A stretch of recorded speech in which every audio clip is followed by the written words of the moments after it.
peligroso en un mundo en el que en el que crecen las desigualdades, ser neutral, porque el que es neutral termina favoreciendo a los violentos, a los poderosos y a los que generan desigualdad y opresión.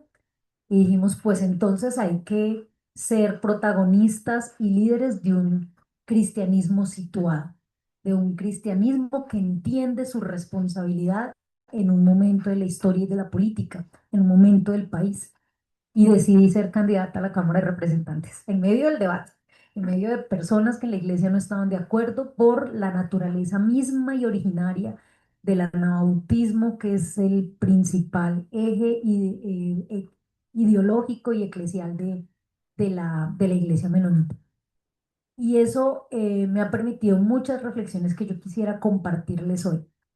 La primera, decirles que en efecto, en un mundo en el que hoy los fundamentalismos se imponen en cabeza de potencias mundiales como por ejemplo Estados Unidos en materia económica y política, imponiendo discursos de guerra y volviendo a empujar al mundo entero a una confrontación bélica de grandes escalas, que afortunadamente no lo ha logrado, creo por toda la contención del sistema de las Naciones Unidas, porque hoy las democracias en el mundo no se dejan tentar tan fácilmente a una guerra, porque ya conocemos los efectos devastadores que tiene sobre los pueblos, sobre la infraestructura, sobre el ambiente, sobre las comunidades, sobre la economía.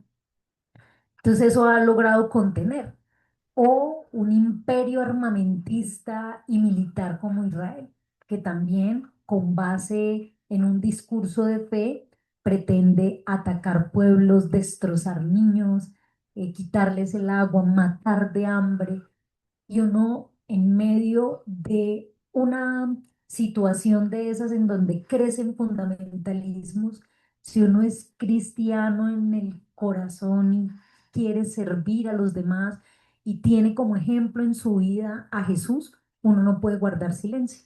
Sería una incoherencia que uno creyera que a través de la fe o por posicionar en el mundo el discurso de Dios y de la iglesia, se justifiquen genocidios como los que están pasando, guerras, no se puede. O sea, eso sería estar del lado de los violentos.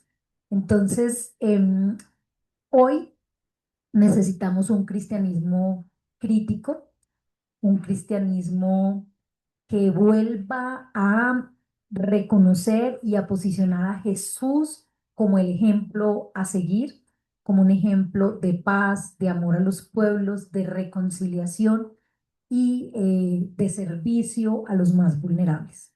Y eso implica que las iglesias eh, tomen postura, que las iglesias, sobre todo aquellas que tenemos a Jesús como centro y que no profesamos estas ideologías de la abundancia y estos discursos que solo ven a Dios como una oportunidad y como una estrategia para crecer, para prosperar, estas iglesias de la prosperidad.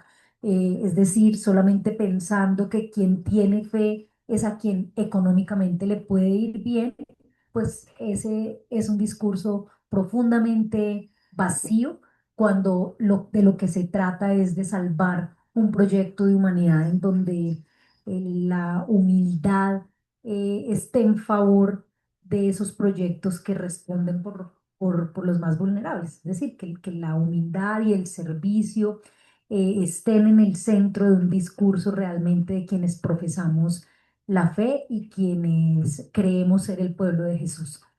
Como primera reflexión es decir, el cristianismo no puede ser neutral, porque si somos neutrales terminamos estando del lado de quienes en nombre del cristianismo terminan abusando del poder y atacando pueblos, cometiendo las peores injusticias. Eso está totalmente en contra del proyecto de Jesús. Primer elemento. El segundo elemento es que en el contexto de Colombia em, es muy importante también situar la fe y situarnos en un discurso ciudadano crítico, porque hoy la confrontación y la polarización política que tenemos en el país está llevando a que la gente tenga mucho miedo. El miedo es uno de los principales mecanismos de control. Ay, le caí muy vieja. Ven, Balú acá. El miedo es uno de los principales mecanismos de control ciudadano, y cuando nos dicen estos proyectos políticos que están creciendo, el petrismo y ahora es este proyecto de una indígena y de Iván Cepeda, comunistas, socialistas, no creen en Dios, tienen rituales chamánicos de brujería, esa gente va es a llevar al país a la violencia, al aborto, a la homosexualidad, a todo lo que el cristianismo en el país ha cuestionado fuertemente porque pone en jaque y cuestiona un sistema de valores conservadores que no reconocen la diferencia y la humanidad como es, diversa. em, pues esos discursos van generando mucho miedo en la gente, el miedo de que en efecto estemos entregándole el país a violentos, a homosexuales, a marihuaneros, a abortistas, y sobre la base de eso empiezan a estructurar un discurso que niega que aunque pueda haber en efecto en esas posturas ideológicas, en el petrismo, en hoy este proyecto que representan ahí Quilcue y Iván Cepeda, pueda haber cuestionamientos frente a cómo ha sido la iglesia en Colombia y frente a cómo las comunidades de fe pueden haber excluido, discriminado, a pesar de que pueda haber allí algunas posturas críticas. Estos discursos que se centran en el miedo, en el caos, no permiten ver que en esos proyectos hay también una apuesta por el servicio a los demás y por la reducción de las desigualdades. Y hay pruebas fehacientes para hacerlo. Colombia es un país que había, por ejemplo, abandonado eh, el fortalecimiento de la economía agropecuaria. En la década del 90, antes de la Constitución del 91, el Producto Interno Bruto Nacional, es decir, la generación de riqueza en Colombia, dependía casi en un 30% de la producción del campo. Entre 1991 y 2021, 91, 30 años después, lo que termina sucediendo es que esa producción agropecuaria en un mundo de apertura económica termina disminuyéndose de manera drástica. Cuando el gobierno de Petro en 2022 recibe el país, la economía agropecuaria había pasado de aportar 30% a la producción de riqueza nacional a aportar solamente el 11%. Imagínense ustedes, un país, yo provengo de familias campesinas, y en el departamento del Tolima, los centros urbanos son pequeños. La ciudad capital, la ciudad con mayor población del departamento del Tolima, tiene el 97, Ibagué, la ciudad capital, tiene el 97%, 96% de su territorio es rural y el 4% es urbano. Es decir, vivimos 600.000 personas, todas densificadas dentro del 4% del territorio de Ibagué, y el 97% significan sus ríos, sus montañas, y por supuesto en ese 97% vive como el 10% de la población, 20% de la población. Lo mismo seguramente sucede en Cundinamarca, en los Fusagasugá, Mosquera, todos estos pueblos de alrededor, Funza, tienen concentrada la población, tienen mayoritariamente la carga poblacional, la densidad poblacional allí, pero alrededor de los municipios está la mayor parte del territorio rural, lleno de agua, de montañas, de la posibilidad de producir comida que no se está produciendo. Em, y bueno, en estos pueblos alrededor de Bogotá, también con un proceso muy acelerado de apropiación de esos territorios para urbanizaciones y para el crecimiento urbano. Pero nuestro país, en términos generales, es un país que realmente tiene una vocación productiva alimentaria. La gran mayoría, yo no sé quiénes más vengan de aquí, de municipios, no de Bogotá, sino de pueblos de las regiones, y sabemos que la característica de la gran mayoría de los departamentos de nuestro país, de la gran mayoría, es la producción alimentaria. Sin embargo, lo que pasó en estos 30 años fue que se priorizó la explotación minero-energética.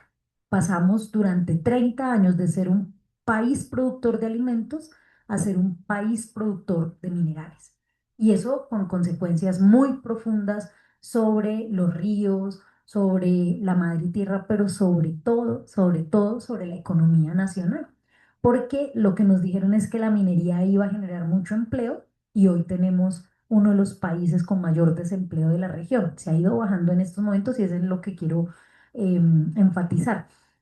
Entonces, un país que perdió su vocación productiva agrícola, empieza a reemplazarla y termina generando es una desaceleración de su industria, de su economía nacional y por tanto, pues desempleo, pobreza y desigualdad.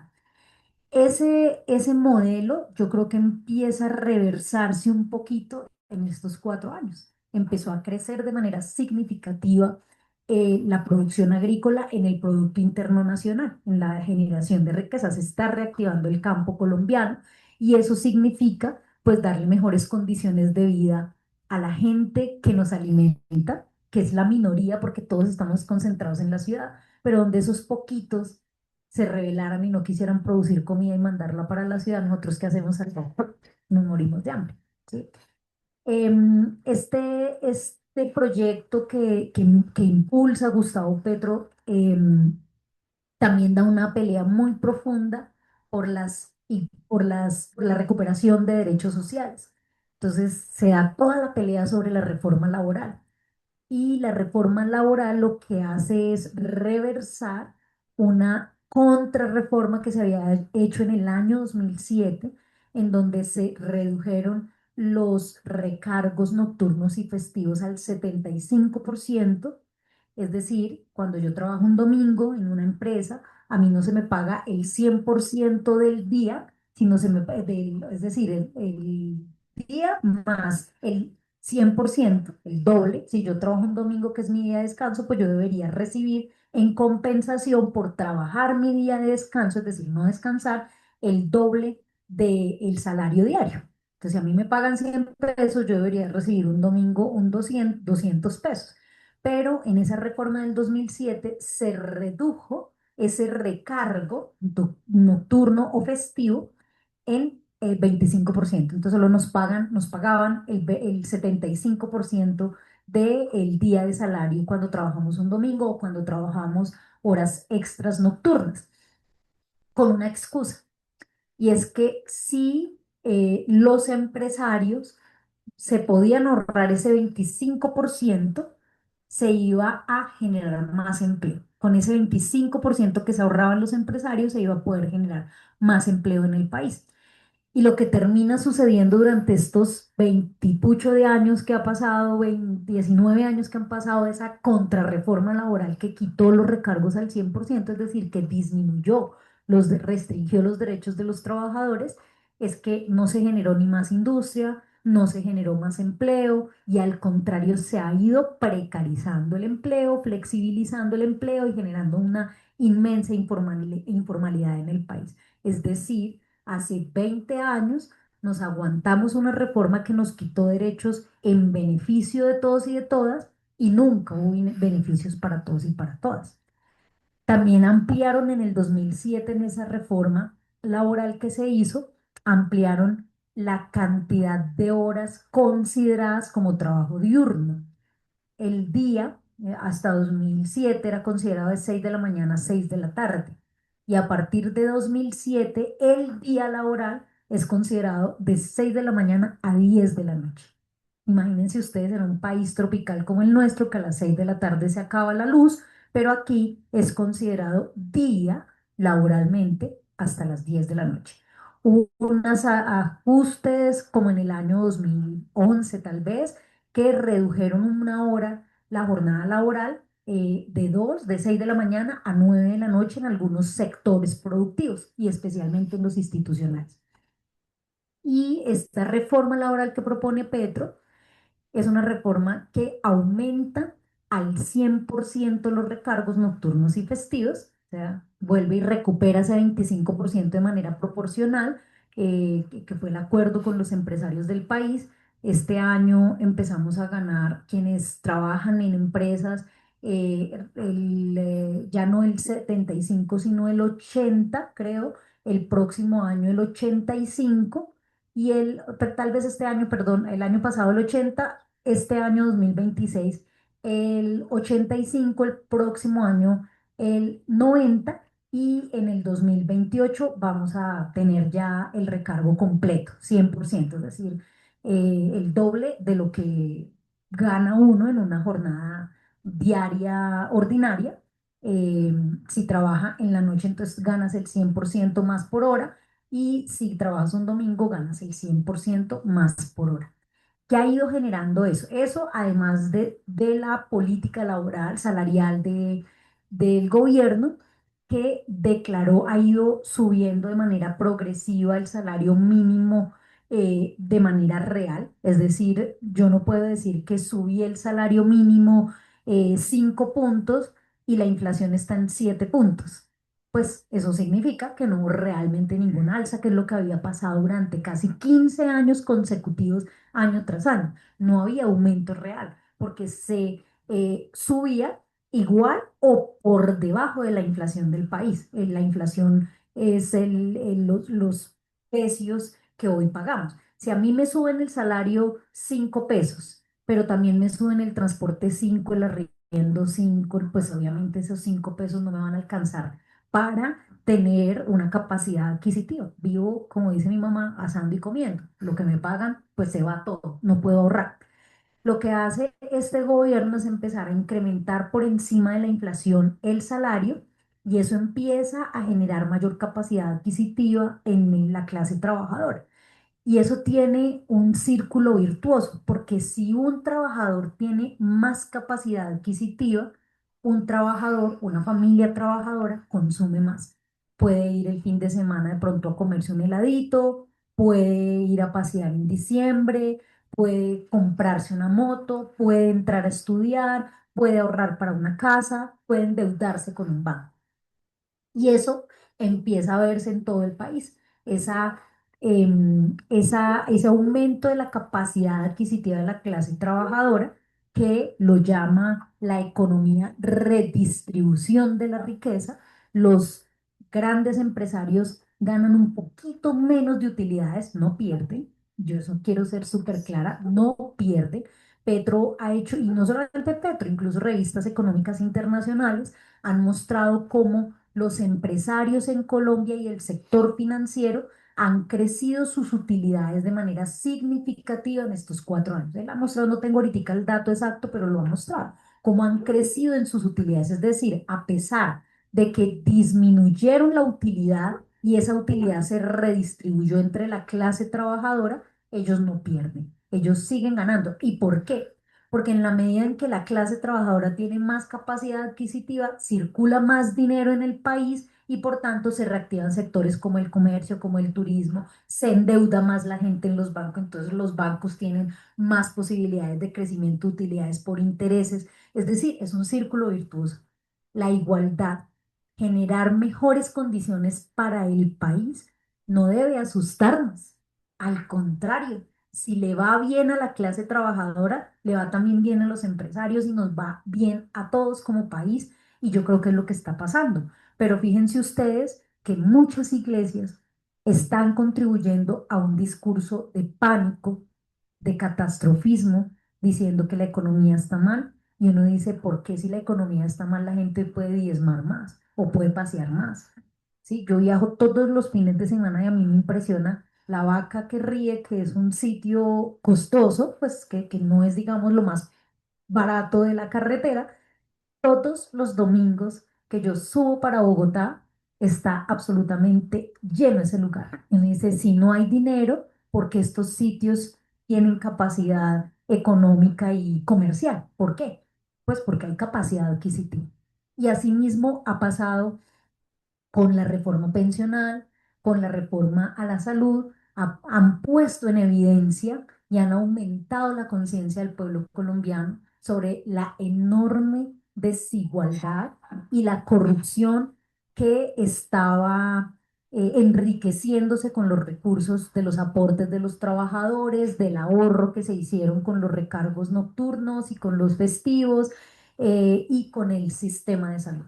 Creo que como nunca antes en la historia de nuestro país ha habido una pedagogía ciudadana en medio del debate y la polarización que nos ha permitido entender cómo los sistemas de seguridad social del país, trabajo, salud, pensiones, no se ha destapado también la olla podrida de los riesgos laborales, que eso también es, nosotros todos los trabajadores aportamos al sistema de riesgos laborales y cuando a usted lo llaman de la empresa a decirle, venga, de la agencia, de la ARL, a decirle, usted cómo tiene su columna o si van por ahí una vez al año a la empresa a hacer un evento o un taller, pero realmente imagínense usted 17 millones de trabajadores colombianos aportando. Así fuera el riesgo mínimo, 12.000, 15.000 pesos, sumen eso mensualmente por 17 millones de personas. ¿Cuánta plata es? Son billones al año que no se invierten nuevamente en los trabajadores colombianos. Esa olla podrida todavía no se ha destapado. Nadie lo ha dicho, el gobierno no ha puesto como su lupa ahí, pero nos hemos podido dar cuenta de un sistema de injusticias que utilizó el Estado y las normas y el Congreso para poder generar un sistema de enriquecimiento de unos pocos, de debilitamiento de la capacidad adquisitiva de las mayorías y que hoy se pone ese debate, se intenta reversar y en la medida en que ha ido mejorando la capacidad adquisitiva de los trabajadores, mejora la economía del país, pero medios de comunicación masiva y iglesias dicen aquí todo se está acabando, aquí la economía está mal, aquí nos está atacando el demonio, ¿cierto? Como si un proyecto político de igualdad, de redistribución de la riqueza, de transformaciones sociales, fuera diabólico. Y eso nos obliga a quienes creemos en un Jesús vivo y a quienes profesamos el ejemplo de un Jesús vivo, un Jesús de los pobres, un Jesús de los humildes, un Jesús que luchó contra las injusticias y que soñó para la humanidad una sociedad igualitaria y justa y en paz, pues nos tiene que llamar a la denuncia, a hacer luz y a hacer sal.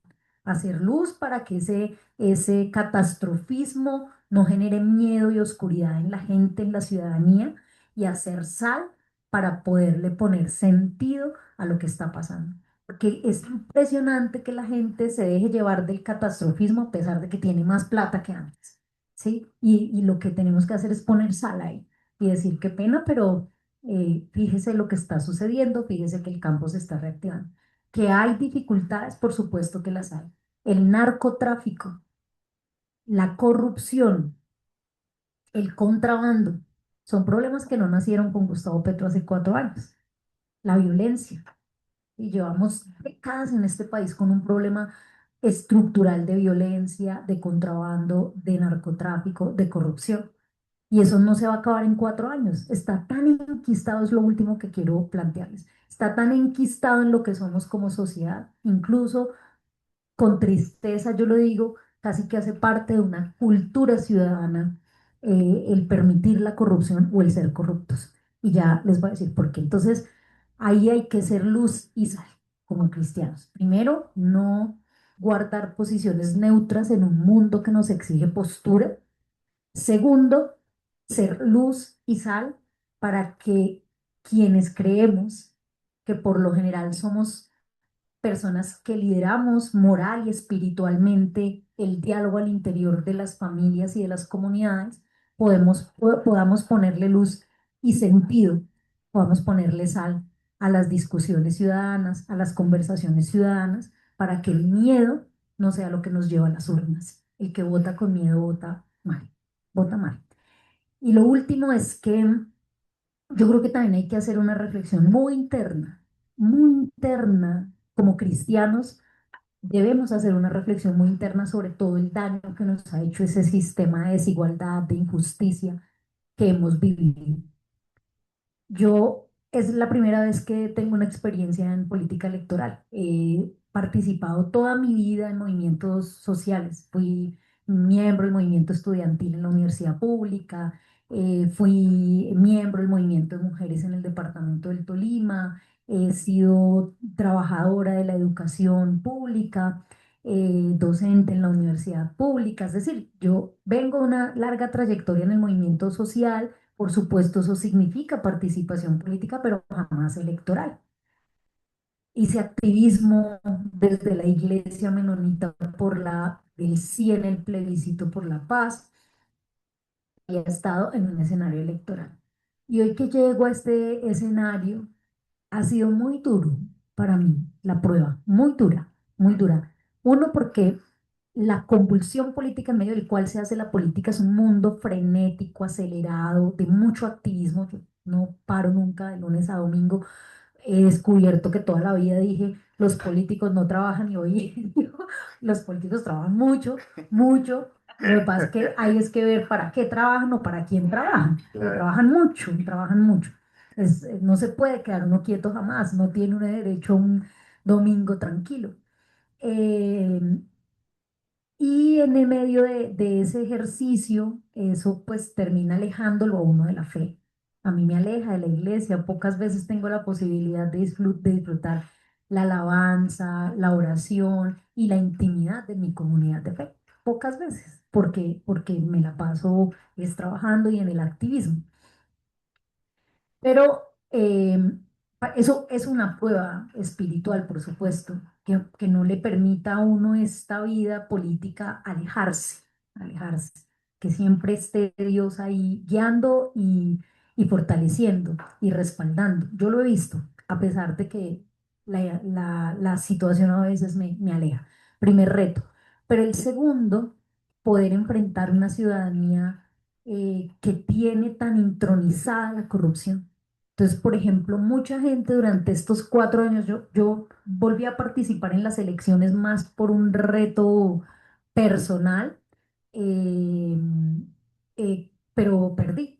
Y perdí básicamente porque durante 4 años tuve la posibilidad de ayudar contratistas dentro del Estado para que les dieran contratos de construcción de vías, de puentes, de centros de desarrollo deportivo, de colegios, y ellos me ofrecían plata. Me decían, si usted nos ayuda a sacar ese contrato, nosotros le damos el 3%, el 5%, el tanto por ciento. Y eso a mí me ofendía. Quienes llegaron a mi oficina, pues los devolví, diciéndoles, ¿eso no le parece a usted que es corrupción? A mí me parece que es corrupción y la gente abiertamente te dice, no, eso no es corrupción, así funciona, es que así tiene que ser. Si usted hace un trabajo para que nos den un contrato, pues eso se le tiene que reconocer. Increíble, está tan intronizado en nuestra cultura, pero también el ciudadano de a pie, que dice, es que yo voté por usted para que usted me diera un trabajo. Si usted a mí no me da un trabajo, entonces usted no sirvió para nada. Y yo digo, esa no es una manera de corromper también la política. Esos que dan trabajo, que van y roban, que van y buscan contratos para que después les devuelvan el 3%, el 5%, el 10%, qué sé yo, no son gente que termina corrompiendo el sistema político colombiano. Esos 5% que reciben no son acaso impuestos nuestros y ser congresista no lo obliga a ir a hacer una gestión por su región sin cobrarle nada a nadie.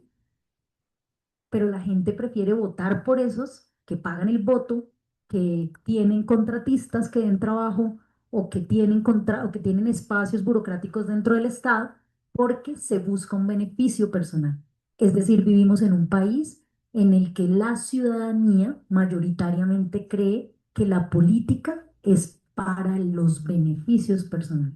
Y por eso tenemos políticos, gobernadores, alcaldes, concejales, diputados y congresistas que entran pobres al Congreso y salen multimillonarios de esas entidades, que entran al Congreso, que no hacen nada, que no discuten, que no parlan en el Parlamento, y para eso se les elige, que no discuten un solo proyecto, solo votan, que voto acá, vote tal, y votan sin conciencia alguna, porque la gente los elige para que les dé beneficios personales, no para que trabaje por la transformación del país, por el mejoramiento del país.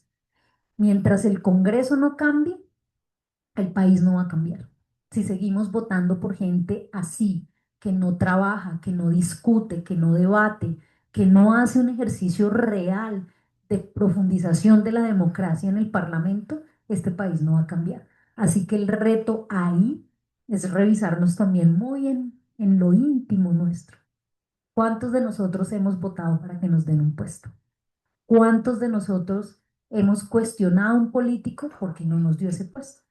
¿Mm?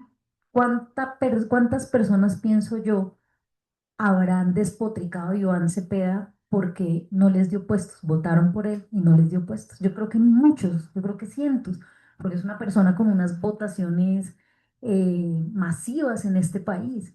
Y yo creo que en la medida en que fue creciendo en opinión, pues cada vez vota más la gente a conciencia, pero seguramente en sus primeros años, él fue primero representante a la Cámara, yo supongo que fue muy duro sus primeros años de gente cuestionándolo porque él no participaba de esa lógica política tradicional de llegar al Congreso para mirar cómo se gestiona burocracia, repartirla y que esos a los que uno les ayudó en lo personal, después le consigan 100 votos o 50 votos. Yo conocí compañero del Tolima congresista, me decía, no es que usted no sabe hacer política, si usted le consigue un puesto a alguien, eso tiene una tablita entre 2 y 4 millones que le paguen, le tiene que conseguir a usted entre 50 y 100 votos. Si se gana más de 4 millones hasta 8, le tiene que conseguir 300 votos. Si usted le consigue un puesto directivo, le tiene que conseguir entre 1000 y 2000 votos. Y yo le decía, de razón que uno conoce gente que está en las entidades y está completamente perdida, que son unos ineptos en el Estado. Dice, sí, pues no importa, tienen votos. Imagínense ustedes, ¿eso a ustedes no les parece que es corrupción? Claro que sí. Y esa corrupción está muy adentro de nosotros. Y ahí como cristianos tenemos que hacer un ejercicio fuerte de reflexión. ¿Qué estoy yo esperando de la política? Procesos que ayuden a esa transformación del país que soñó Jesús para nosotros o beneficios personales, así el país esté destrozado, esté parado económicamente, esté hecho lleno de violencia y de corrupción. Tres reflexiones que quería compartir hoy con ustedes. La primera, el cristianismo no puede ser neutro, nos toca tomar postura. La segunda, tenemos que ser luz y sal en todos los escenarios en donde estemos como cristianos. Los cristianos damos ejemplo de vida con nuestras acciones. Profesamos un Jesús vivo. Si profesamos un Jesús mágico que enriquece así, no hagamos nada, cerramos los ojos, pedimos y pretendemos que nos llegue aquí todo, pues realmente eso no es un cristianismo vivo y por tanto tenemos que ser luz y sal. Y tercero, como cristianos tenemos que hacer el ejercicio personal, íntimo y profundo de limpiar también esas prácticas de corrupción y esas expectativas de beneficio personal que podamos tener si las tenemos con la política y si no, educar al pueblo como cristianos para que no tengan esas expectativas porque son pequeñas formas de microcorrupción que terminan sosteniendo un país de corruptos que si no cambia, no va a cambiar el país. Bueno, muchas gracias. Muchísimas gracias. Un aplauso para la doctora. Creo que ha sido muy, gracias, muy con los tomarnos en su reflexión. Sin embargo, pues vamos a con Juan Pablo. Vamos a dar con tienes como esos puntos que llaman la atención y luego vamos a dar el espacio para preguntas. Así es que, profe, sí, le vamos a pedir que nos siga ya acompañando para si tenemos acá preguntas, comentarios. Para la profe, pues también sería muy importante. Así que adelante, Juan Pablo.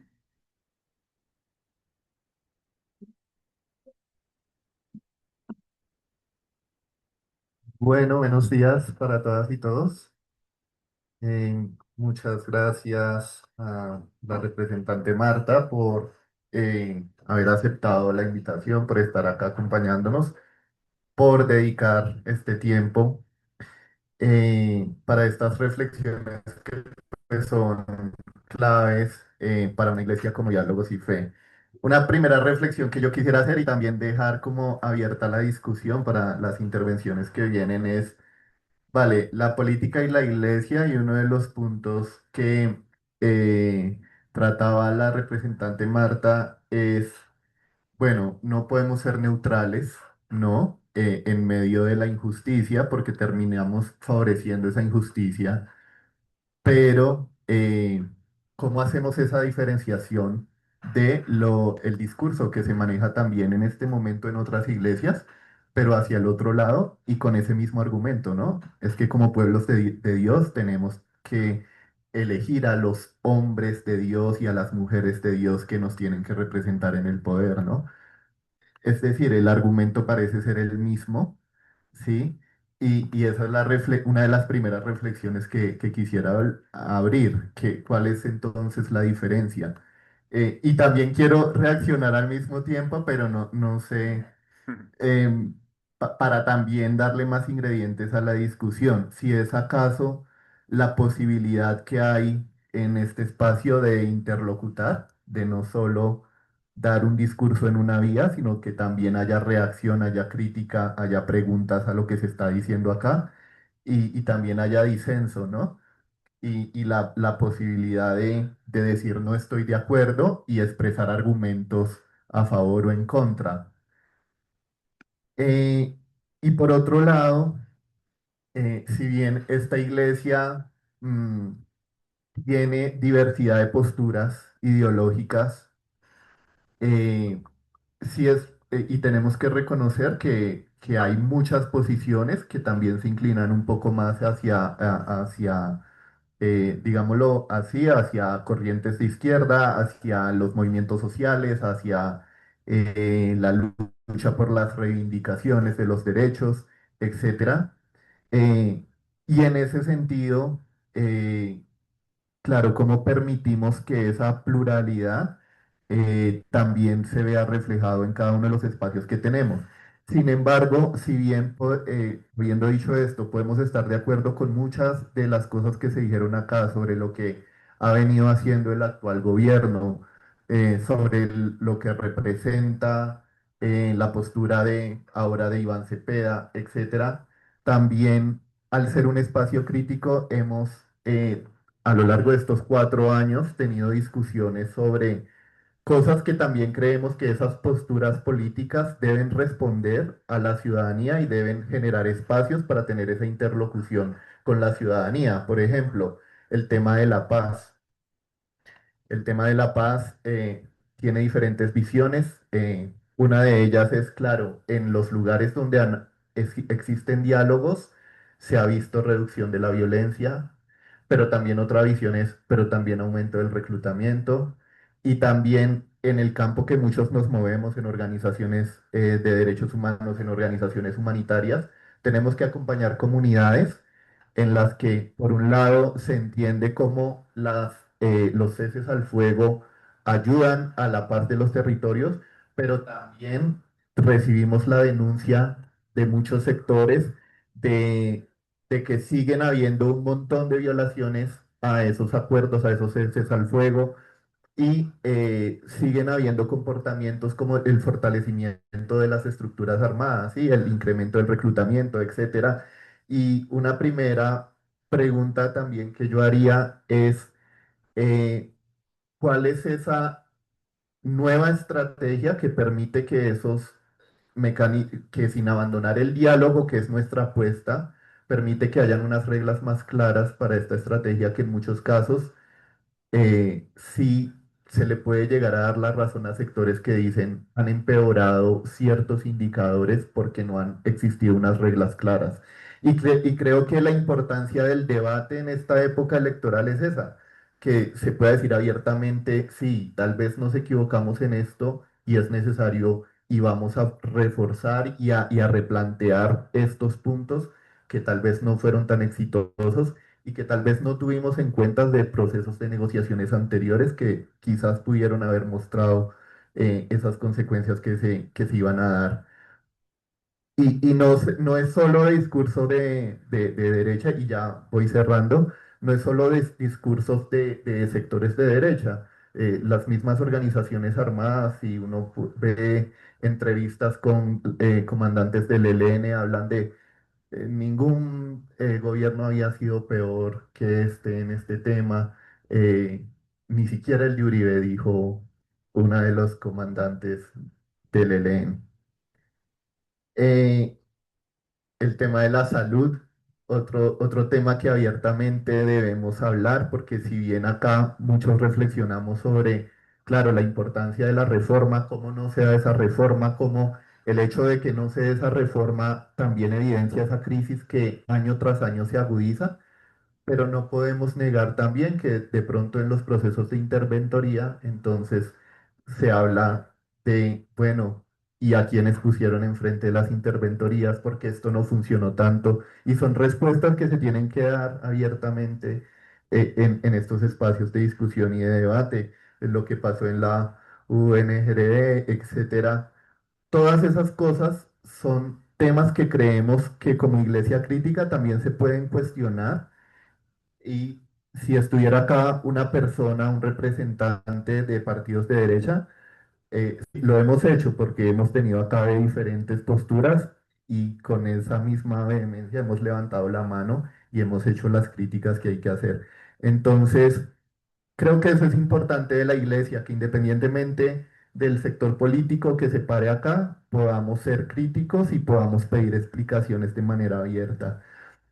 Esas son las reflexiones que dejo como para ver también qué otras reacciones hay.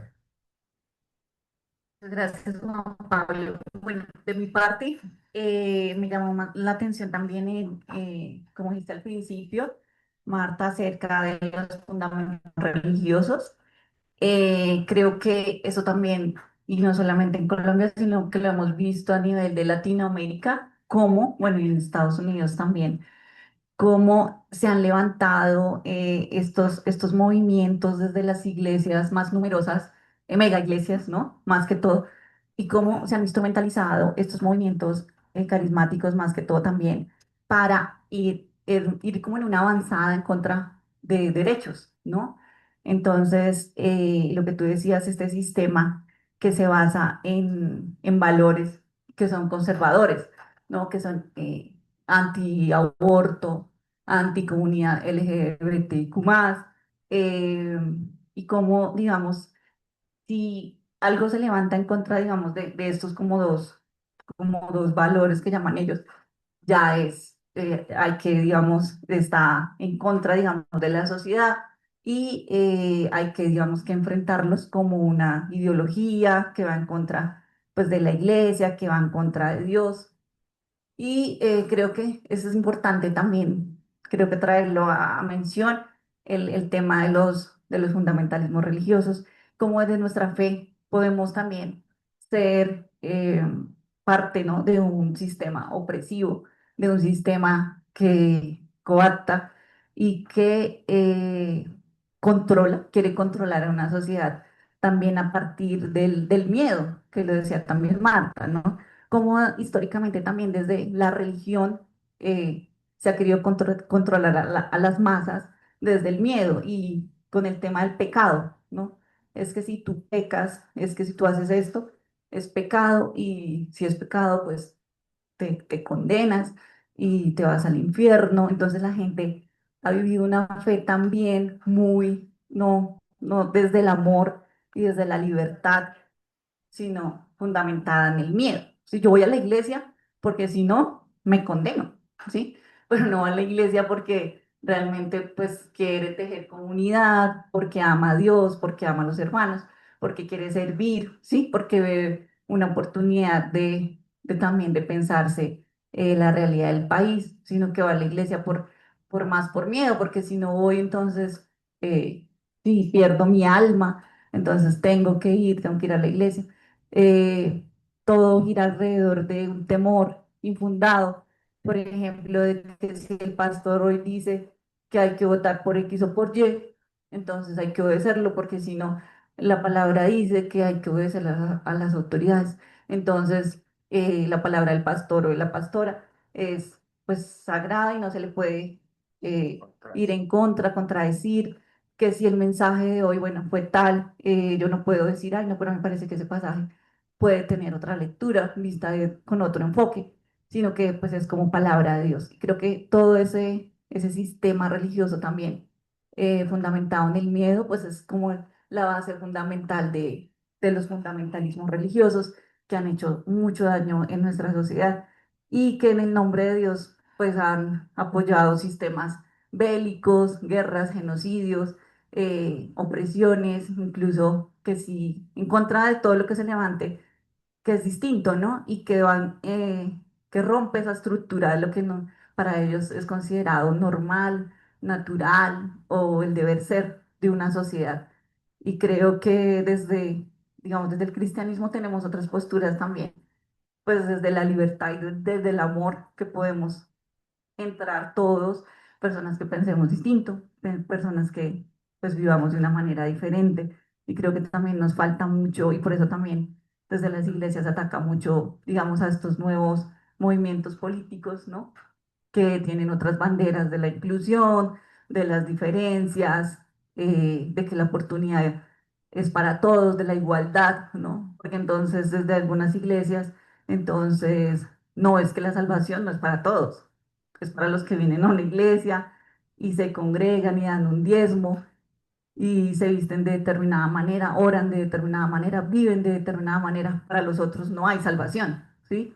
Entonces creo que todos esos mecanismos de control y de exclusión se han tejido también desde los entornos eclesiales.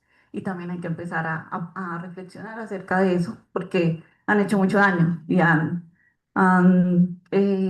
fracturado la vida de muchas personas que hoy en día están afuera y que no quieren saber pues nada de iglesia o nada de Dios, porque en esos determinados lugares pues hirieron sus vidas o los excluyeron. Y creo que eso también desde Diálogos y fue lo que hemos venido a hacer también, como tratar de sanar esas personas, esos corazones que fueron heridos en estos contextos, que replican de alguna manera también la violencia, ¿no? Desde una lectura bíblica, desde una postura también eclesial. Bueno, eso es como que lo que quería decir. Y también me parece importante que no podemos separar la fe de la política. Creo que la fe es política, estar aquí, tomar una posición, ¿sí? Ya es político. Y no podemos decir que si somos cristianos o de otra espiritualidad, entonces no podemos opinar acerca de política. Creo que sí, sí tenemos que hacerlo, porque no podemos, la fe no puede vivirse de espaldas a la realidad que nosotros vivimos, porque consideramos que Dios se hizo hombre y fue una manera de hacer explícito su mensaje de que Él sí se interesa pues por la humanidad, por nuestras realidades, por los que vivimos, por nuestros contextos. Y si Allí sí, uno somos ya. cristianos y creemos en Jesús, creo que tenemos que vincularnos y desde nuestra fe vivir también esas realidades. Entonces, ahora sí, nos vamos a dar un espacio para las personas que ya tengan listas las preguntas o los comentarios. No sé quién quiera empezar. ¿Por quién digamos por la reacción? ¿De Juan Pablo? No digamos, eso era así como de Bueno, marca a o la Juan reacción, Pablo. bueno, listo, reacciona entonces y ahí sí después ya. Y después sí ya damos espacio a las preguntas. Bueno, pues sí, tres temas muy críticos en este gobierno: paz, corrupción y salud. Mira, yo creo que hay errores en la política de paz, los hay. Yo creo que fue un error del gobierno darle estatus político a bandas criminales, es decir, sentarlas a una mesa de diálogo como si fueran actores políticos y no combatirlas con, pues, con las fuerzas del Estado, ¿cierto? Que es una banda criminal en una región que hace daño, corrupción, violencia, control territorial y poblacional. Y eso no se puede permitir, porque para que no haya violencia, pues tiene que haber un control legítimo de las armas y de la violencia por parte del Estado, ¿cierto? Cuando toca actuar en defensa, pues para eso tenemos ejército, policía, fuerzas aeroespaciales y demás. A eso es a lo que se le llama el control legítimo de la fuerza. Y así debería ser para que sea democrático e institucional. Entonces, creo que fue un error. Sin embargo, yo te voy a contar que he escuchado en dos oportunidades los informes que presenta el Ministerio de Defensa. El Ministerio de Defensa dice que hay control territorial, militar y político del 80% del territorio nacional. Errores hay, pero no estamos viviendo la década del 90 ni de los 80 ni de los bombazos del narcotráfico en las ciudades. Claro, que hay lunares. Valle del Cauca, Cauca, Nariño, Guaviare. Son como los cuatro departamentos de mayor complejidad en el país. Pero, por ejemplo, estamos viviendo una situación inusitada en Buenaventura, dentro del Valle, porque allá hubo una mesa de negociación con bandas criminales que ha sido muy exitosa. Creo que no es la única. Hay tal vez dos, tres, creo que en Nariño, en Tumaco tal vez. ¿Cierto? Los puertos están medianamente pasando una situación de pacificación gracias a esas mesas que se han dado. Antioquia, creo que también tiene varias de esas mesas. Entonces, es una situación muy compleja porque yo sí creo que en varios territorios del país ha tenido éxito esa política de paz, en otros no, muy complejos porque, por ejemplo, se le ha dado muy duro al narcotráfico, incautaciones de insumos, de cocaína, quema de laboratorios y demás, y eso en esas zonas hace que las bandas criminales digan, pues con este gobierno ni nada, nada. ¿Por qué? Porque pues les están dañando el negocio económico y ahí no ha habido voluntad de diálogo. Yo no quisiera pensar que eso puede suceder también con el ELN, porque es que también yo creo que está muy mal direccionada, o sea que no ha funcionado la vocera que pusieron. Vera Grave tal vez no es la interlocutora para ese proceso. Creo que no ha sido un buen gestor de paz, un alto comisionado Oti Patiño. Eh, pero también creo que ha habido una actitud muy reticente como nunca antes del ELN, por ejemplo, a las propuestas de paz de este gobierno. O sea, que también el ELN ha sido mucho más duro, crítico y reaccionario en sus posturas frente a este gobierno que lo que fue frente a otros. O sea, hay una polarización muy fuerte ahí que uno no, yo pues no soy seguidora ni soy experta en temas de paz, digamos, no hago seguimiento como a todos los avances del proceso, pero debo decirte que en lo que he visto, por lo menos de las cifras oficiales del gobierno, el ministro de Defensa ha mostrado en el Congreso varias veces los informes georreferenciados de estructuras criminales en el país y uno lo que ve es un mayor control en este gobierno de la mayor parte del territorio nacional, pero por supuesto hay zonas críticas con dificultades muy graves. En el sur del Tolima están creciendo las disidencias de una manera fuerte, está creciendo el reclutamiento y como nunca antes la minería ilegal, ¿sí? En el sur del Tolima. Ahí hay un lunar, pero el resto de municipios están viviendo una calma y una situación de paz que nunca antes habían vivido, ¿sí? Municipios en donde fue muy duro el conflicto armado. Entonces, creo yo que hay que ponerlo en una balanza, que hay que mejorar cosas, sí, pero yo realmente creo que el país sí está bajo control, con lunares, con situaciones críticas y con una estrategia histórica de, en plena coyuntura electoral, empezar a actuar los violentos de una manera mucho más fuerte para generar miedo y conducir los votantes a una postura ideológica. Sí, entonces creo que lo que está pasando en el último año está muy relacionado con el contexto electoral. Los bombazos que estamos viendo en el Cauca están relacionados con eso, en donde no hay tanto control, actuemos con toda la violencia para hacer sentir que es que el país no está bajo control. ¿Mm? Otra cosa, la seguridad urbana, ¿cierto? En eso yo creo que el país está fracasado. Esperamos que haya una estrategia, pero lo que sí te digo es la seguridad urbana está muy relacionada con el poder local, porque, por ejemplo, la seguridad de Bogotá no es responsabilidad del gobierno nacional, es responsabilidad del gobierno territorial. ¿Sí? En todas las ciudades la seguridad local es responsabilidad del secretario de gobierno, digamos, del gobierno local. Lo que pasa es que si hay una fuerza pública que es transversal y que es nacional, la policía es nacional, el ejército, las fuerzas militares son nacionales. Entonces uno dice, bueno, ¿y qué está pasando en las ciudades? Pero en 4 años era imposible que un gobierno resolviera estructuralmente el problema de la violencia, que no está relacionado solamente con las bandas criminales y los grupos armados ilegales, eh, y la seguridad urbana, ¿sí? Que está relacionada con redes, sobre todo de microtráfico, corrupción al interior de las mismas entidades que permiten esas redes. Entonces, yo creo que avanzamos en materia de seguridad y de paz, que hace falta mucho, pero que yo no creo que estemos en el país de los 90, definitivamente no, ni en el país de los 2000 al 2010. Yo realmente creo que sí hay un cambio y que el país está controlado, eh, con algunas zonas críticas que todavía no, ¿sí? Primero. Segundo, frente al tema de la corrupción, lo mismo, yo les digo, comencé mi reflexión diciéndoles, hay una corrupción muy intronizada casi que en la cultura, yo lo digo con tristeza, y lo digo con tristeza a veces, digo, ¿será que vale la pena seguir luchando por un país en el que la misma gente sostiene los sistemas de corrupción, la misma ciudadanía? O sea, para mí fue muy duro, yo nunca en la vida he tenido que ir a lagartearle un puesto a un político, siempre lo he hecho con esfuerzo, con disciplina, con estudio, con mérito. Nunca dependí de un político para que me diera trabajo. Y estar 4 años soportando cientos, tal vez miles de personas que pasaron por mi vida en estos 4 años presionándome por puestos fue muy duro. Y diciéndome, no, es que usted es representante, vaya y lagartee haya puestos con los ministros. Pues a mí no está en mi ética, no está en mis habilidades, porque pues nunca desarrollé habilidades para eso.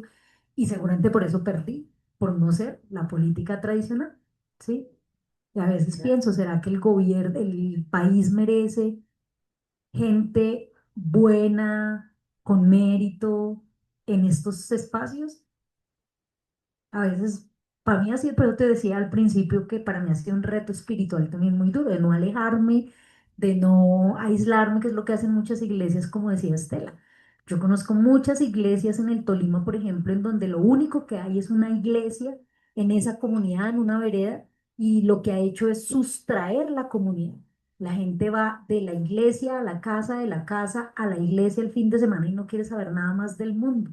Uno cómo construye un proyecto de humanidad y de paz si no está en contacto con su comunidad y con su gente. Lo que han hecho esas iglesias es aislar la gente y meterlas en una burbuja para que ideológicamente solo se responda a lo que diga el pastor. ¿Mm? Y eso también es una forma de control y hegemonía, como decía, que es injusta, como decía Estela. Para mí ha sido muy duro no sustraerme, como no perder la fe en una humanidad que yo siento que no, que yo digo, ¿será que sí podemos cambiar esto, no? Cuando hay que estar tan culturalmente arraigado. Entonces, por supuesto que este gobierno tuvo problemas de corrupción muy graves, pero no podíamos cambiar en 4 años un sistema que está en la cultura. Pero además, una situación política objetiva, y es que Petro tuvo que hacer muchos acuerdos con muchos sectores para poder ganar la presidencia. Yo estoy segura que Iván Cepeda gana va a ganar, ojalá. Yo pues soy cepedista. Creo que ha estado clara mi postura. Porque creo que si gana lo otro es duro. Yo no me imagino un Abelardo de la Espriella, un abogado de mafiosos, que los mismos mafiosos lo atacan de ser un tramposo dirigiendo a Colombia. Creo que se desborda el contrabando, se desborda el narcotráfico, se desborda la mafia, sería un país entregado a los criminales. Me da pánico eso. Y el otro, pues ya lo tuvimos 8 años de gobierno y fue tenaz para el país. Perdimos derechos, perdimos miles de vidas humanas inocentes, estuvo el país sometido a la guerra, entonces no por descarte, también por convicción, pero si tuviera que descartar, yo prefiero por descarte votar por Cepeda que por los otros dos. Em, entonces te digo, hubo muchos problemas de corrupción, les digo, yo creo que el gobierno de Petro le debe mucho al país porque confiamos en que iba a ser el gobierno limpio, transparente, sin corrupción, además porque ha sido Petro. Petro durante 30 años denunció en el Congreso a corruptos y llegó a gobernar con corruptos, ¿cierto? No todos, yo creo que ha habido cosas muy positivas, pero hay lunares y esos lunares están asociados a la manera en que se ganó, a que tuvo que hacerse concesiones con muchos sectores políticos tradicionales, con corruptos que metieron ahí sus fichas y que se ganó de una manera muy apretada con esos acuerdos. Creo que Iván Cepeda tiene y ahí Aquilcue tienen otro escenario, porque durante 4 años creció la izquierda, creció el progresismo, creció la opinión pública ciudadana en favor de ese progresismo y creo que 4 años después Cepeda y Aida Quilpue llegan, si ganan, ganan con más holgura. Van a tener que hacer acuerdos, van a tener que hacer acuerdos, ganan con holgura, con un poquito más de holgura que hace 4 años y por tanto va a ser un gobierno más progresista y más propio. Pero además, hace 4 años no teníamos cuadros políticos de Estado, no teníamos estadistas a quienes pudiéramos poner en los ministerios. Y yo se los digo, miren, yo con un pensamiento autocrítico, porque he sufrido esta izquierda de una manera muy dura. Yo gané en una coalición entre el Pacto Histórico y la Alianza Verde en el Tolima, pero mi aval es de la Alianza Verde.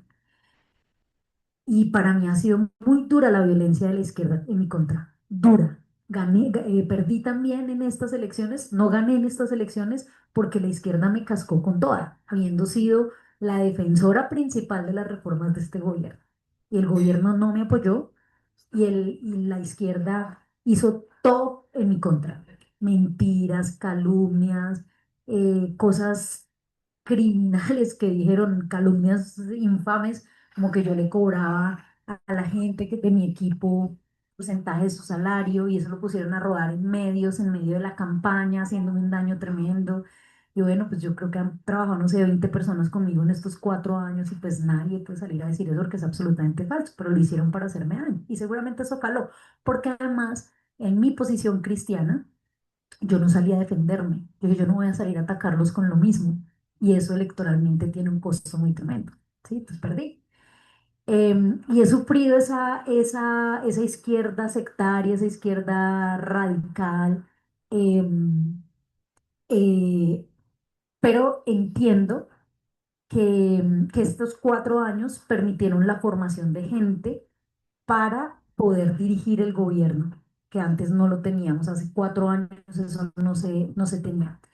Entonces creo que también llega un Iván Cepeda y una Ida que el juez y ganan con un mayor holgura electoral, pero también con más gente capacitada para dirigir el gobierno, con sus propios cuadros, quiero decir, y que eso de pronto nos va a permear un poquito de la corrupción. Sin embargo, hay otro lunar en eso, y es que no hay gobierno que pueda avanzar en sus políticas sin el Congreso porque el Congreso, quiero decirles, hoy yo después de haber vivido esta experiencia entiendo la importancia tan grande de elegir Congreso.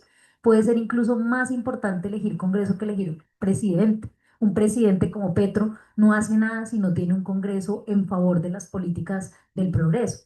Y seguramente nosotros hoy todavía no tenemos mayorías en el Congreso. Se avanzó, hay más bancada progresista, pero todavía falta mucho para mayorías y eso va a implicar que Iván Cepeda tenga que hacer negociaciones con políticos tradicionales e incluso hasta con corruptos dentro del Congreso para dejarles meter gente en las instituciones del Estado. ¿Qué es lo que yo creo que va a suceder con Iván Cepeda? Que como llega con más holgura, va a tener la posibilidad de armar un gabinete mucho más propio, que además tiene experiencia, ¿cierto? En estos 4 años ganó experiencia mucha gente. Y finalmente, decirte que el tema de la salud es un tema muy tremendo porque es, digamos, yo no creo que la crisis del sistema, que es lo que han dicho los medios de comunicación, las derechas, muchas iglesias, mega iglesias, y es que el sistema de salud fue destruido por este gobierno. Miren, eso es absolutamente falso. Yo he estudiado durante estos 4 años a profundidad el sistema y además lo he vivido desde adentro porque trabajé durante el sistema casi 8 años. Y estos cuatro, lo que he hecho es estudiarlo, maciarlo, ¿sí? La crisis es una crisis que ya había tenido varios antecedentes. En 2021, una crisis muy similar, y lo que hizo Duque fue salir a decir, tranquilas EPS, yo les doy más plata. Y les dio más plata, una ley que se llamó Ley de Punto Final. En el 2020, eso fue Santos, como en el 2014, 2016, hubo otra crisis profunda. Y lo que hizo Santos fue también salir a darle más plata a la CPS. Hubo evento para la CPS, en donde lo que hace el Estado es no decir, venga, hagamos una reforma para que no sigan ustedes cada 10 años o cada 8 años o cada 5 diciendo, ay, no es que la plata no nos alcanza, por favor, está en crisis el sistema, pague más el Estado, sino que había que hacer una reforma y es fue lo que dijo este gobierno. Y cuando el gobierno sale a decir, o hacemos reforma, no va a haber plata para la CPS, pues obviamente entró en una situación demasiado crítica el sistema. No porque este gobierno vaya destruido, sino porque este sistema es insostenible. Se le pagan mensualmente, cada mes, reciben las EPS de Colombia cerca de 7 billones de pesos. Esos son más de 70, son 104, el año pasado fueron como 109 billones de pesos. Y esa plata no llega a los prestadores de servicios, que son las clínicas y los hospitales. No termina llegando ni a los proveedores de medicamentos. Si se les paga por anticipado, ¿por qué la plata se pierde? Porque hay semejantes deudas con los hospitales y con las clínicas. Y ellos lo que, y con los proveedores de medicamentos y de insumos. Y ellos lo que dicen es porque la plata no nos alcanza. Pero el gobierno de Petro lo que ha hecho es como un estudio muy juicioso del gasto de lo que se llama la unidad de pago por capitación, o sea, ese seguro que se paga mensualmente por cada colombiano, esos 7 billones que reciben mensualmente las EPS.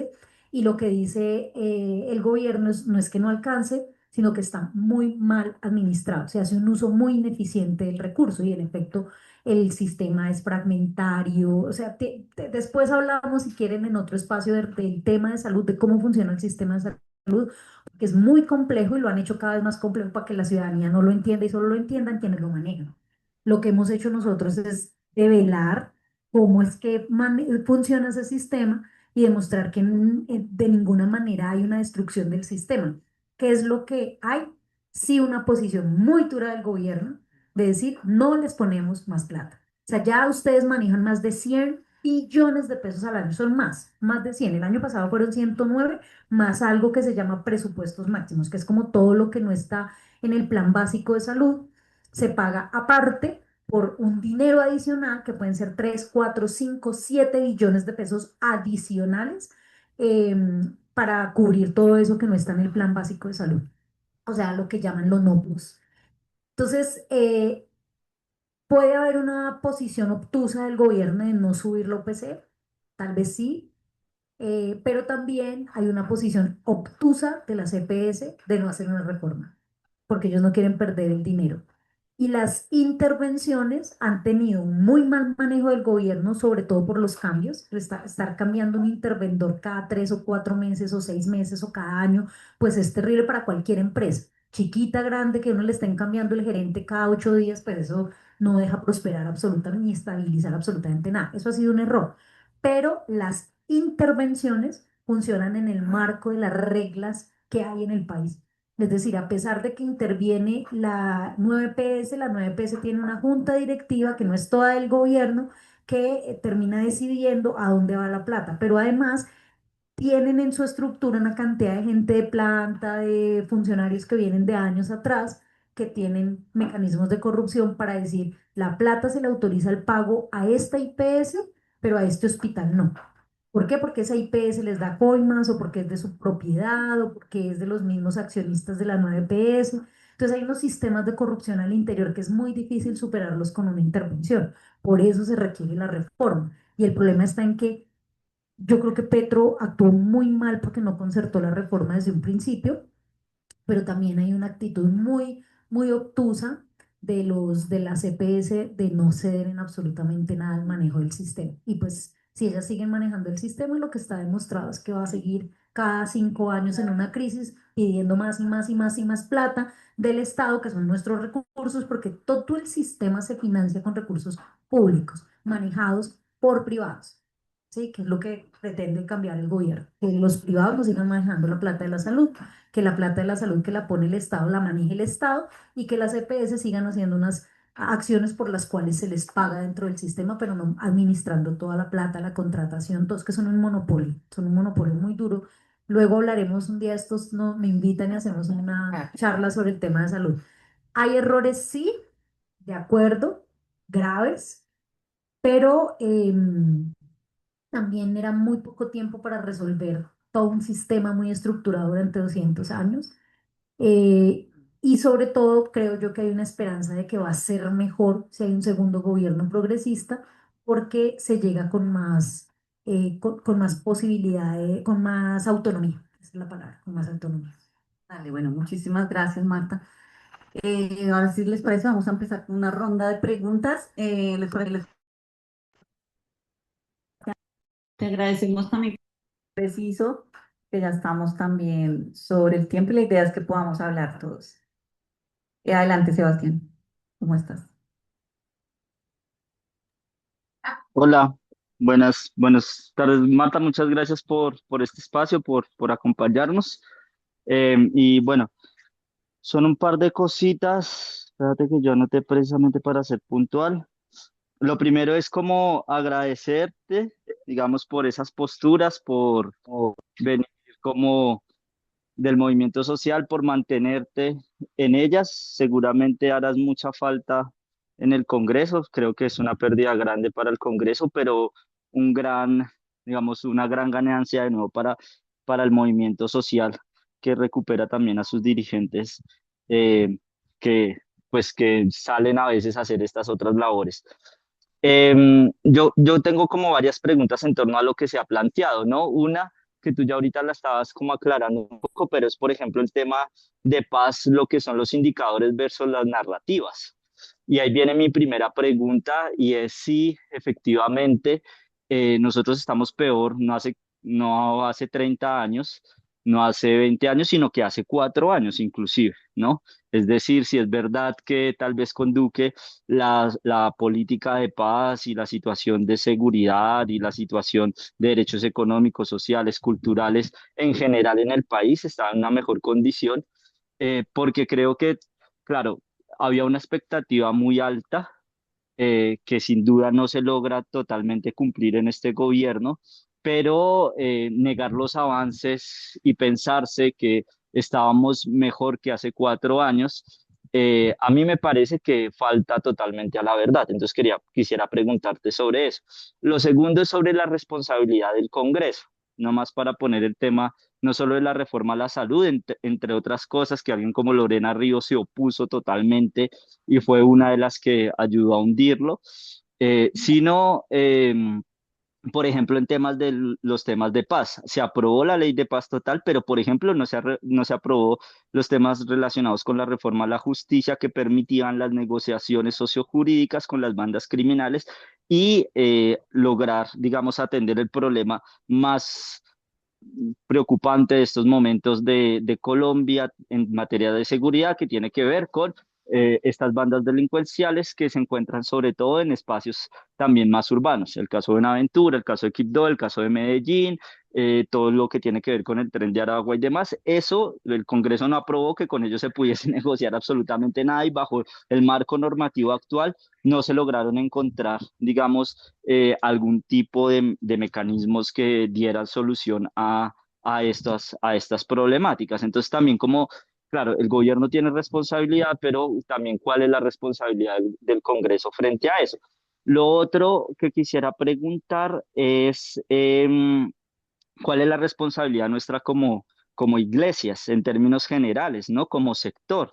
Por primera vez se abre la apertura para que en mesas de diálogo tenga una participación directa y un puesto en la mesa y demás a iglesias. Entonces el Consejo Mundial de Iglesias hace parte de unos diálogos de la iglesia, de los diálogos con el ELN hace parte también la iglesia. Entonces, como se ha abierto la posibilidad a la participación de sectores cristianos evangélicos y protestantes, iglesias históricas, a pesar de su reticencia al gobierno, y es muy fácil, pues, uno sentarse en un espacio y luego, pues, indilgarle la responsabilidad también hacia los otros, ¿no? Como qué responsabilidad hay allí de la iglesia en estos escenarios en los que también se ha sentado.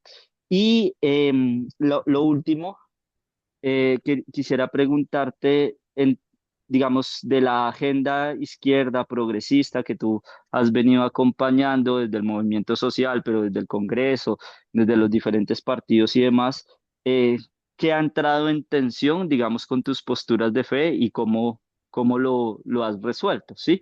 Porque se tiende a decir, digamos, como que la iglesia y la izquierda no, como que no compaginan, ¿no? Pareciera que fuese algo antinatural y antievangélico. eh, y claramente existen algunas tensiones, pero en tu caso, ¿cuáles han sido y cómo has hecho como para poder resolverlas? Muchas gracias. Gracias, Sebastián. Bueno, creo que ahí tienes varias preguntas. Voy a tratar de hacerlo rápidamente, pero lo primero, no soy experta en el tema de paz y de conflicto. Em, Creo que tenemos retos, que ha habido dificultades, pero yo realmente no creo que estemos peor que hace 4 años. Lo que pasa es que también, Sebastián, hace 4 años estaba hasta ahorita arrancando toda la implementación del acuerdo y había bueno, realmente hace 8, durante los 4 años de Duque, ¿qué terminó pasando? Pues que hubo una cantidad de incumplimientos al acuerdo, se robaron la plata de los OCAD-Paz, hubo una cantidad de corrupción en torno al acuerdo y lo que eso termina haciendo es que mucha gente que había dejado armas vuelve a tomarlas, ¿sí? Incluso Iván Márquez y Santrich, ¿no? Que hoy están prófugos, creo que de la justicia aún, y que pues terminan motivando que se vuelvan a rearmar muchas estructuras, que es lo que hoy denominamos disidencias, que han crecido, sí, pero también han crecido por resultado de una política que no concreta el acuerdo de paz, incluido este gobierno. Entonces, yo no creo que estemos peor que hace 4 años. Yo realmente creo que hay retos muy graves, muy difíciles, muy complejos en algunas zonas del país, pero yo realmente creo que hoy estamos en un país bajo control de la fuerza pública mayoritariamente. Como te decía, en los informes que hemos tenido en el Congreso del ministro de Defensa, presentándolos ante los ojos del país. Él muestra cómo se ha disminuido el reclutamiento a pesar de que tenemos lunares en algunos territorios, cómo se ha disminuido el homicidio, cómo se ha disminuido los ataques, ¿cómo se llaman? Los enfrentamientos. O sea, en toda la cifra del secuestro, que en el último año tuvo unos repuntes, que en el último año ha tenido unos repuntes también el reclutamiento, pero no creo que sea igual que hace 4 años o peor que hace 4 años. Incluso en las cifras que ellos comparan desde el año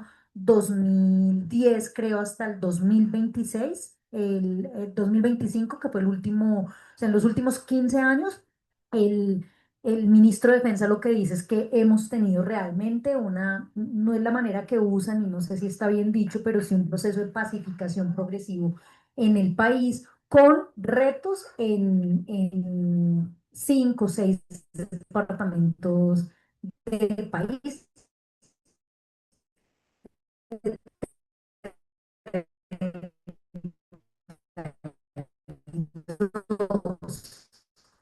Sí, por eso dice el 80% del país está bajo control 90% tenemos retos muy duros todavía y pues que hacen parecer, y sobre todo por la narrativa de los 6 departamentos, son lo que sucede en todo el país. Digo, en ese tema no lo sigo, ni en el de Santos y menos aún en el de Uribe. Retos sí, equivocaciones profundas en la política de paz los hubo y tendrán que mejorarse, y pues Iván Cepeda es un experto en ello, por tanto yo esperaría que esas dificultades que hubo en este periodo se superen en los que vienen, los años que vienen, si él pues es el presidente de Colombia. Segundo, sobre el tema del Congreso, me alegra mucho tu pregunta porque una cosa que yo no dije y es en efecto la participación de los grupos de fe en el Congreso, ¿sí? Entonces, en muchos lugares dicen, no, los cristianos, incluso las grandes iglesias, ¿cómo se llama esta iglesia de Milton, que también ha sido varias veces candidato? John Milton, el apellido no me acuerdo, pero bueno. Esta iglesia termina creando un partido que creo que es Colombia Justa Libres, teniendo congresista en el Congreso y votando en contra de las reformas. No solamente Colombia Justa Libre, sino también con mucha fuerza el Mira. Y otras, hay otras iglesias más pequeñitas que también tienen sus congresistas. Nosotros somos los más tímidos en ello, que ha sido un poco esa tensión, Sebastián, entre ser cristiana y ser progresista, ¿cierto? El progresismo tiene una resistencia muy tremenda a las iglesias, y las iglesias progresistas somos tímidas para la política. Si yo en estos 4 años les decía, tal vez el reto más duro que he tenido y la tensión más dura que he tenido ha sido mantenerme en una eh, práctica cristiana, es decir, ser practicante menonita y mantenerme en el Congreso. Y yo siento que la iglesia menonita, pues por todos los debates que tuvimos, tomó la decisión de como nosotros con ustedes no nos metemos, mientras usted esté en el Congreso sea congresista, y pues si viene a la iglesia bien, pero no ha habido ningún acompañamiento ni espiritual ni nada, porque supongo yo que sienten una timidez enorme frente a la política. Entonces, como que en cambio John Milton tiene una acción permanente con Lorena Ríos y con sus feligreses en el Congreso, ¿sí? Miren, reforma laboral y reforma a la salud fueron votadas en contra por el partido Mira con una excusa. Hicieron una encuesta al interior de su feligresía de si estaban de acuerdo o no estaban de acuerdo con las reformas. Y en efecto, la feligresía votó que no estaba de acuerdo con la reforma laboral y que no estaba de acuerdo con la reforma a la salud. No recuerdo si con la pensional también hicieron encuestas, seguramente sí. Pero yo digo, ¿cómo puede ser objetivo el resultado de una encuesta con una feligresía que tiene a su autoridad hablando en contra de las reformas y en contra del gobierno? Pues obvio que van a votar que no. Y esa excusa de las encuestas del Mira fue utilizada por Lorena Ríos, por Norma Hurtado, por los senadores del Centro Democrático, por Pinto del Partido Liberal, para decir es que mire, acá hay una encuesta objetiva que dice que la gente no está de acuerdo con las reformas. Y a raíz de eso decidieron hacer un bloque para votar en contra la reforma a la salud y la reforma laboral. Y lo hundieron sin ni siquiera haber sido discutido su contenido dentro del debate. Simplemente ponencia positiva, informe de ponencia positiva, y no lo dejaron avanzar y votaron negativo. No se discutió el articulado. Entonces, hay una acción de las iglesias de derecha, una acción política contundente dentro del Congreso, contundente, tienen congresistas. Y en cambio las iglesias progresistas, pues yo no sé cuántas tengan congresistas, pero al menos la menonita tuvo congresista y no hubo ni siquiera diálogo, ¿sí? Como nosotros en eso no nos metemos. Y creo que ha sido la misma actitud de las iglesias de paz en esta coyuntura que tú también lo decías, Sebastián. Yo siento que el papel de la iglesia cristiana progresista y pacifista en este gobierno fue muy tímido. ¿Mm? Puede que yo no conozca, pues porque no soy una seguidora de estos temas, pero a mí me parece que era mucho más visible, por ejemplo, la iglesia menonita, Justa Paz y todas sus, digamos, instituciones, incluso la iglesia, bueno, varias creo que la adventista tuvo una importancia grande en todo el tema de plebiscito.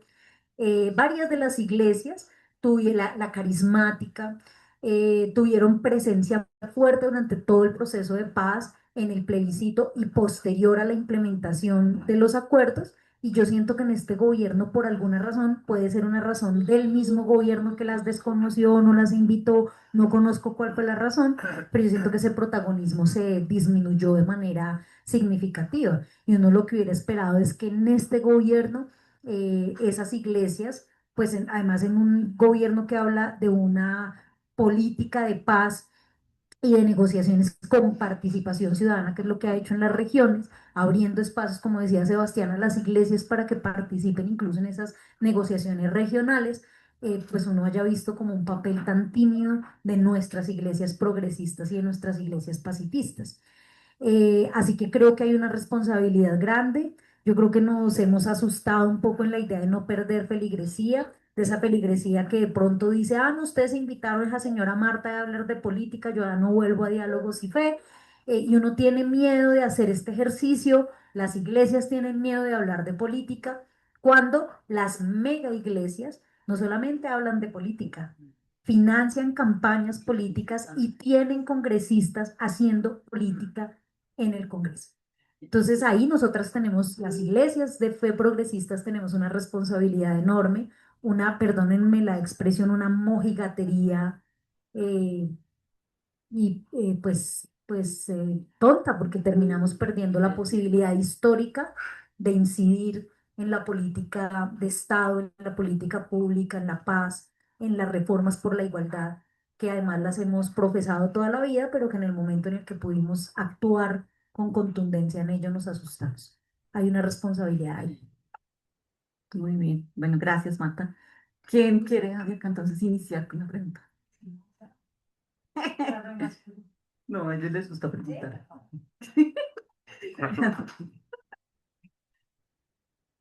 Bueno, muchas gracias, Marta, por tu tiempo y por toda tu exposición. No, milagrosamente no tengo preguntas, sino que estaba algo como que he pensado mucho.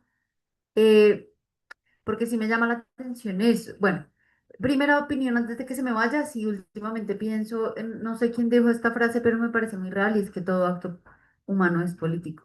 Entonces es imposible desligarnos de la política en cualquier sentido, porque como seres humanos, yo algún día hablaba con una familiar que dice, no, eso es la política, yo no, porque eso todo es lo mismo.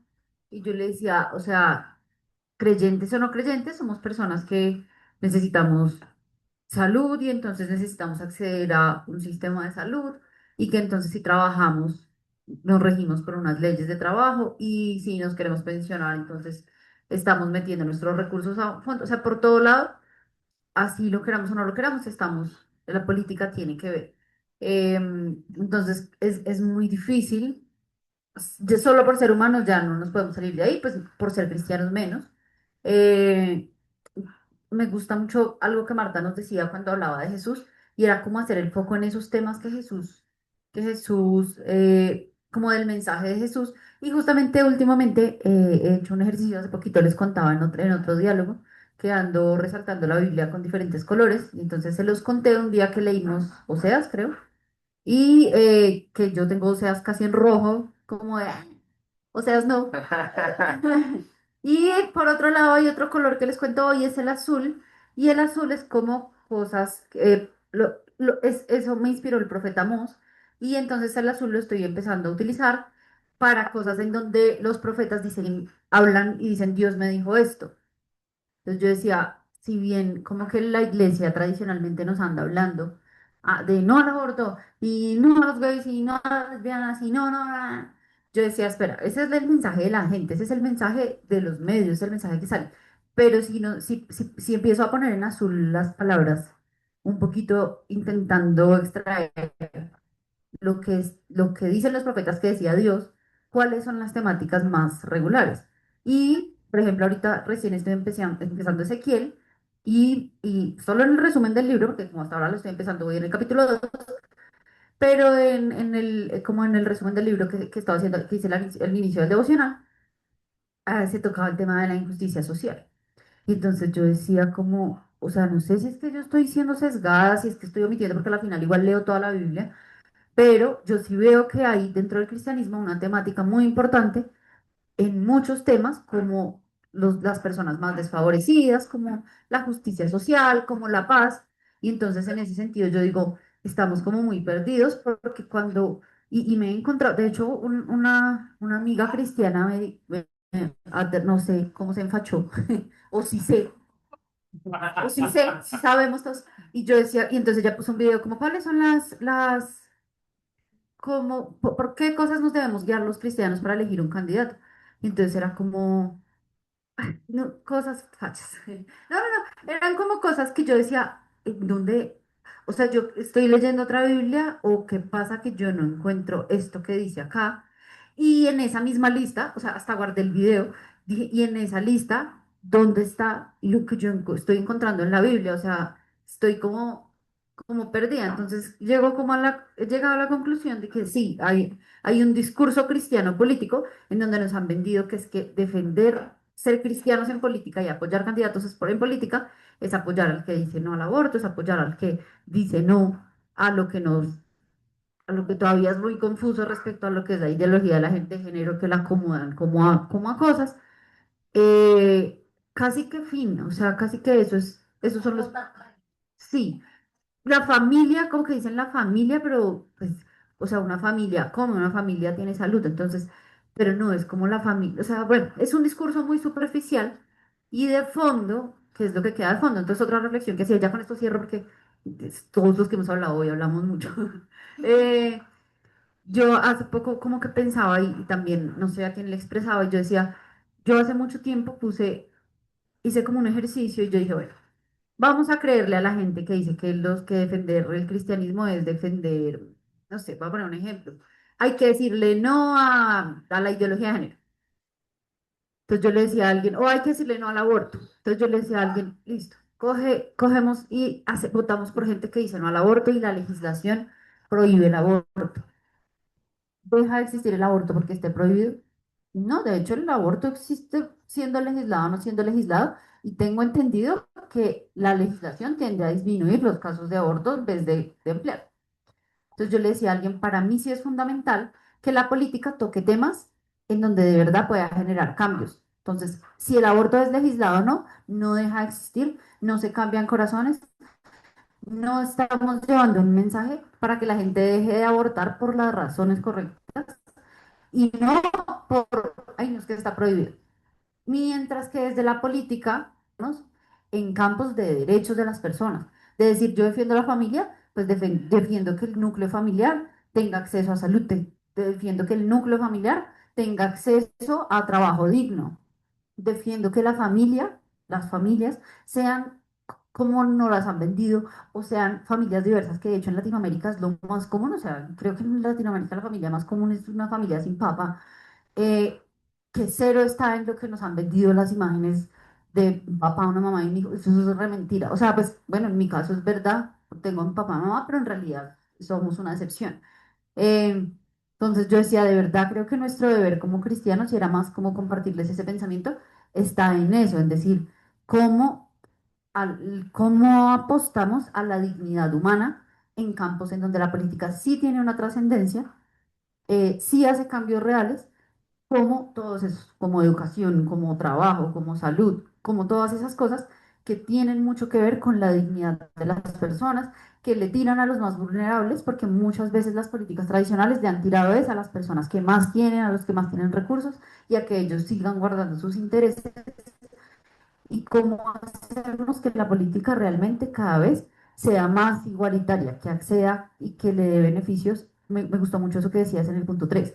La política no es para el bien personal. Y lo anoté de otra manera, pero puse eso. La política tiene que ser para el bien común, para el bien de las mayorías. Y desde la perspectiva de la fe, para mí sí tiene que ser una política que tire hacia los más vulnerables. Ya me cacho. Gracias. Gracias, Alejandra. Muy bien. ¿Alguien más preguntaba? Disentir. Ajá.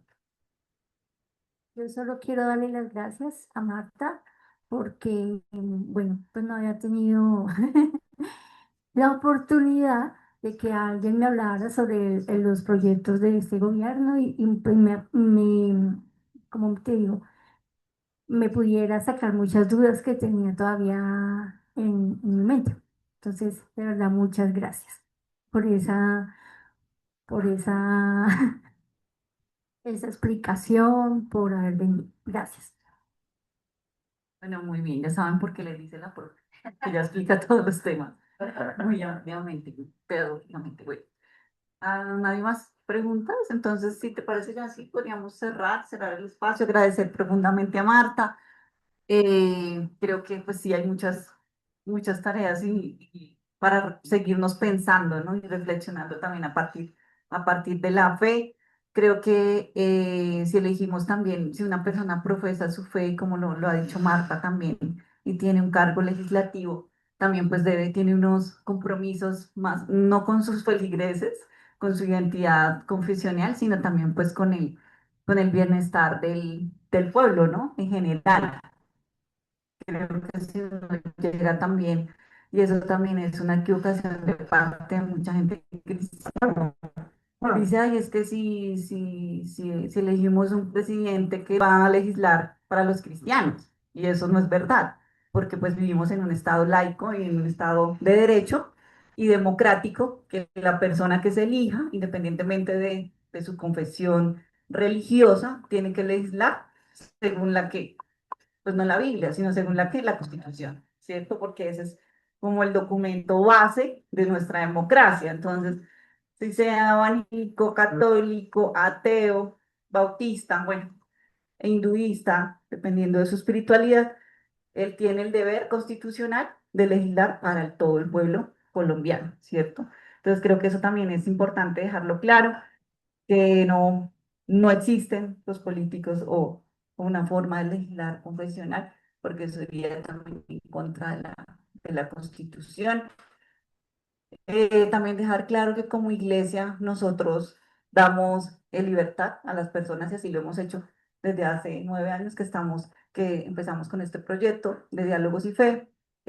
Siempre hemos dado libertad y hacemos público también un documento donde damos la libertad a todas las personas, no solo de nuestra comunidad, sino creyentes, a dar su voto de una manera libre. Sí, digamos que nos parece ético también, todos acá conocen y saben, por ejemplo, mi postura política o la de John, porque no la tenemos por qué esconder, porque eso también sería una forma como de manipulación, pero eso no cohíbe y no cohesiona también la votación de las personas que asisten acá, son libres también de optar por su eh, postura personal política.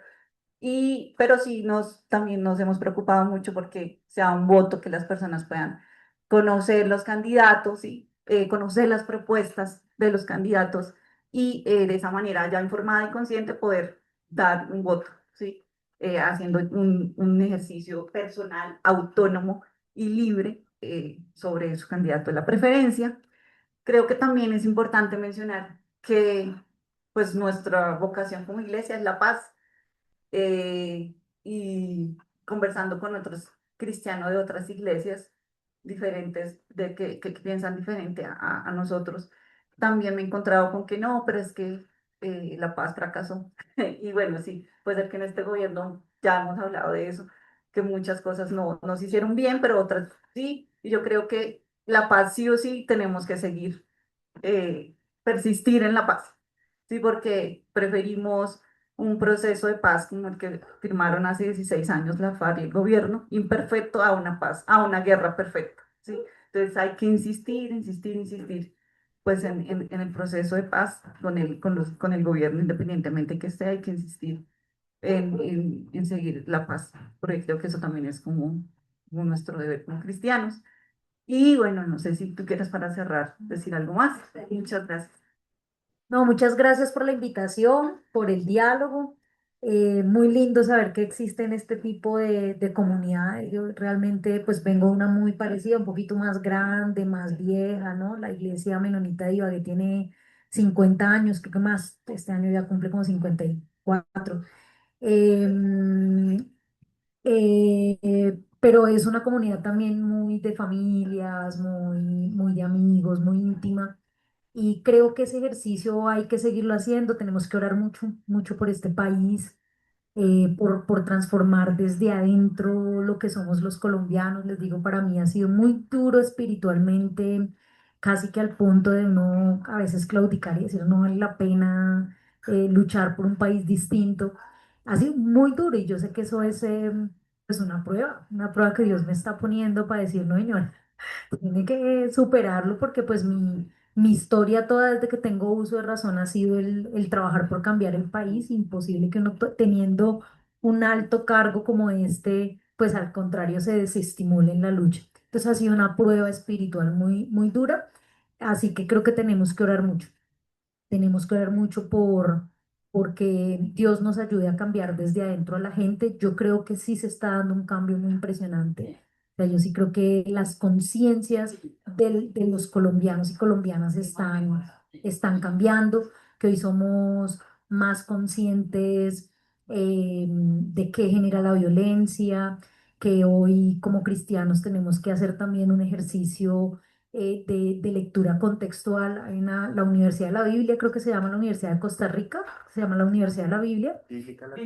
La Universidad Bíblica Latinoamericana tiene un método muy bello que se llama la lectura contextual de la Biblia. Y es tratar de comparar, por ejemplo, sobre todo las antiguas escrituras que son tan violentas, con ponerlo en contexto. Es decir, eso se dijo en ese momento, se dijo que, no sé, que había que sacrificar animales para agraciar a Dios, eh, pero ¿usted se imaginan hoy una iglesia sacrificando animales para agraciar a Dios? Pues no, ¿sí? Entonces eso se dijo en un momento porque había unas costumbres, porque es que han pasado 2000 años. Entonces todo el tiempo hacerles lecturas contextuales para entender que el Antiguo Testamento sobre todo, porque es que el Nuevo, como el Nuevo es el Testamento a partir de la presencia humana de Cristo entre nosotros, eso cambia radicalmente la historia y la forma de ver y de entender el cristianismo. Y vino Dios entre nosotros hecho hombre precisamente para tratar de parar todas las injusticias que durante 1000 años se construyeron hablando a nombre de Dios. Entonces, por eso se cambia la historia y por eso nos obliga a una lectura contextual. Entonces, esa también es una labor, orar, hacer lectura contextual de la Biblia para que la gente no crea que hay que aplicar la palabra tal cual se escribió en el Antiguo Testamento, atacando o subordinando a las mujeres, a los niños y matando animales y apedreando adúlteras o viudas que volvieron a casarse. O sea, pues a quién se le ocurre que vamos a hacer eso, pero hay gente que sigue leyendo el Antiguo Testamento como si fuera la palabra que hay que profesar y hacer después de 2000 años.